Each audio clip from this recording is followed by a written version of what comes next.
नमस्कार, मैं हूँ आचार्य शिवानंद दास। दिव्य योग आश्रम की तरफ से आपका हार्दिक स्वागत है।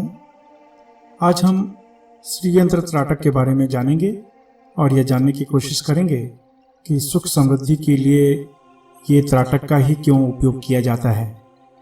लेकिन इसके पहले मैं आशा करता हूँ कि आप इस चैनल को सब्सक्राइब करके हमारे आध्यात्मिक परिवार में अवश्य शामिल हो जाएं। आपको सिर्फ इतना करना है कि नीचे दिया गया लाल कलर में सब्सक्राइब बटन को क्लिक कर दें, जो कि बिल्कुल फ्री है। इससे हमारे दिव्य योग आश्रम के नए वीडियो आपको तुरंत प्राप्त हो जाएंगे। कहा जाता है कि श्रीयंत्र को देखकर ही लाभ मिल जाता है। अगर श्रीयंत्र पर त्राटक करें तो सोने पे सुहागा वाली बात हो जाएगी। पूरे विश्व में श्रीयंत्र पर खोज हो रही है। श्रीयंत्र के रहस्य जानकर विदेशी वैज्ञानिक भी आश्चर्यचकित हो रहे हैं।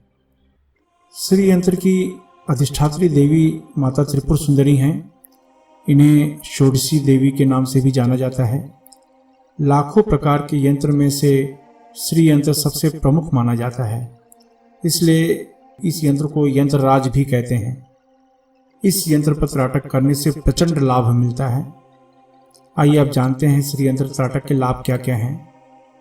शरीर स्वस्थ रहता है, रुके हुए कार्य सफल होने लगते हैं, दुकान व्यापार की रुकावटें खत्म होने लगती हैं, लक्ष्मी की कृपा बनी रहती है, मानसिक क्षमता में वृद्धि होती है, भोग तथा मोक्ष की प्राप्ति होती है, वैवाहिक जीवन सुखमय रहता है। स्त्रियां यह अभ्यास करें तो सौभाग्य की प्राप्ति होती है, यानी उनके पति की सुरक्षा होती है, मनपसंद वर की प्राप्ति होती है। माता का नाम षोडशी भी है, यानी जिनकी उम्र 16 वर्ष के ऊपर न हो, इसलिए यह अभ्यास करने से उम्र का प्रभाव शरीर पर कम होता है। आर्थिक स्थिति मजबूत होनी शुरू हो जाती है। हर तरह की आर्थिक परेशानियां नष्ट होने लगती हैं। अब जानते हैं श्रीयंत्र त्राटक की विधि के बारे में। एक शांत कमरे का चुनाव करें और ढीले ढाले वस्त्र पहनकर बैठ जाएं। आप किसी भी आसन में बैठ सकते हैं। अगर बैठने में समस्या आ रही हो तो किसी सोफा या कुर्सी पर बैठ सकते हैं। एक सफ़ेद कागज पर श्री यंत्र का चित्र प्रिंट कर लें। यह चित्र आपको इंटरनेट से आसानी से उपलब्ध हो जाएगा। इस यंत्र का लिंक नीचे डिस्क्रिप्शन में भी दिया गया है, वहां से भी आप डाउनलोड कर सकते हैं। इस चित्र को ठीक अपने सामने 3 से 5 फुट की दूरी पर रखकर बैठ जाएं। अब 10 बार सामान्य प्राणायाम करें, यानी पूरा श्वास अंदर खींचें और बाहर छोड़ें। इस तरह से 10 बार प्राणायाम करें। अब श्रीयंत्र चित्र के ठीक बीच के त्रिकोण में बिना पलक झपकाए देखते रहें। कुछ देर बाद पलक झपक जाए तो पुनः त्राटक शुरू कर दें। कोशिश करें कि बिना पलक झपकाए श्रीयंत्र को देखते रहें। त्राटक के दौरान आपका मन भटक जाएगा, मन में दूसरे विचार आने शुरू हो जाएंगे। यहाँ पर याद रखें कि विचार आ रहे हैं तो आने दीजिए, उसे निकालने की चेष्टा न करें, क्योंकि आप विचार निकाल ही नहीं सकते। एक विचार निकालेंगे तो दूसरे विचार आ जाएंगे। इसलिए विचारों पर ध्यान न देकर कितनी देर तक बिना पलक झपकाए आप त्राटक कर सकते हैं, इस पर ध्यान दें। शुरुआत में 5-6 मिनट तक यह अभ्यास करना है। आप देखेंगे कि श्रीयंत्र के चारों तरफ रोशनी आ रही है। कुछ दिन के अभ्यास से रोशनी से संपूर्ण श्रीयंत्र ढक जाएगा, लेकिन कुछ क्षण बाद दिखाई देने लगेगा। इसका अर्थ यह हुआ कि मन में विचार कम हो रहे हैं, फिर वापस आ रहे हैं। यह क्रिया कुछ दिन चलती रहेगी। कुछ दिन बाद पूरा श्रीयंत्र चमकीली रोशनी से भर जाएगा। इसका अर्थ यह हुआ कि आपके मन में एक भी विचार नहीं है, यानी आपका मन विचार शून्य हो गया है। ऐसी अवस्था में दिव्य आनंद की अनुभूति होती है। ऐसी अवस्था में आपको माता लक्ष्मी के दर्शन का भी अनुभव हो सकता है। इसके अलावा तीर्थ स्थान, नदी, हिमालय, मंदिर, साधु सन्यासी भी दिखाई पड़ सकते हैं। आप चाहेंगे कि यह आनंद, यह अनुभव हमेशा बना रहे, लेकिन कुछ समय बाद रोशनी धीरे धीरे समाप्त होकर श्रीयंत्र सामान्य अवस्था में आ जाता है।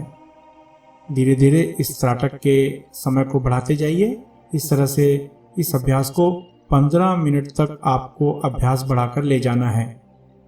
आप देखेंगे कि इसके अनुभव को, इसके परिणाम को, आप इसके परिणाम को देखकर आश्चर्यचकित रह जाएंगे। अब जानते हैं श्रीयंत्र त्राटक के विशिष्ट नियम के बारे में। याद रखें, शुरुआत में व्यक्ति उत्साहित होकर ज़्यादा समय तक त्राटक कर लेता है। इससे आंखों में ज़्यादा दबाव आ जाता है, इससे आंखों को नुकसान होने लगता है, सिरदर्द शुरू हो जाता है। इसलिए इस अभ्यास को शुरू में सिर्फ 5 मिनट तक ही करें, फिर धीरे धीरे अभ्यास को बढ़ाकर 15 मिनट तक ले जाएं। इस अभ्यास को 18 वर्ष के ऊपर स्त्री पुरुष कोई भी कर सकता है। इस अभ्यास के लिए शांत कमरे का चुनाव करें। इस अभ्यास को कम से कम 41 दिन अवश्य करें। आप ज़्यादा समय के लिए भी यह अभ्यास को बढ़ा सकते हैं। जिनकी आंखों में नंबर का चश्मा लगा हो उन्हें यह अभ्यास चश्मा लगाकर ही करना चाहिए। बिना पलक झपकाए अभ्यास करना होता है। अगर पलक झपक जाए तो फिर से अभ्यास शुरू कर सकते हैं। अभ्यास करते समय आंखों में आंसू आ जाए या तो भी अभ्यास जारी रख सकते हैं, लेकिन अगर आंखों में दर्द बढ़ जाए तो अभ्यास को रोक देना चाहिए। हाथों से आंखों को न मसलें। अभ्यास के बाद आंखों में गर्मी बढ़ जाती है, इसलिए अभ्यास समाप्त होने के बाद आंखों में पानी अवश्य मार लें। तीखी, मसालेदार, खटाईदार चीज़ें, मांसाहार, व्यसन, धूम्रपान तथा मद्यपान का सेवन न करें। ब्रह्मचर्य का सख्ती से पालन करें। अभ्यास समाप्त होने के बाद अश्विनी या वज्रली मुद्रा का उपयोग अवश्य करें। अश्विनी या वज्रली मुद्रा के बारे में पूरी जानकारी नीचे डिस्क्रिप्शन में दी गई है, वहां से आप जानकारी प्राप्त कर सकते हैं। शादीशुदा व्यक्ति हफ्ते में 1 बार संबंध स्थापित कर सकते हैं। आशा है आप इस विधि को अपनाएंगे और अपने जीवन में सफल होंगे।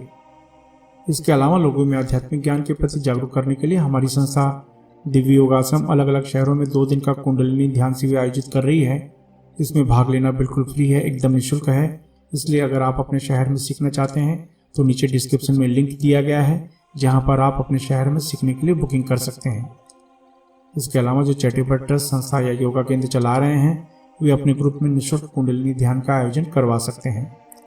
आप अपने जीवन में हमेशा तरक्की करें। इसी शुभकामना के साथ धन्यवाद।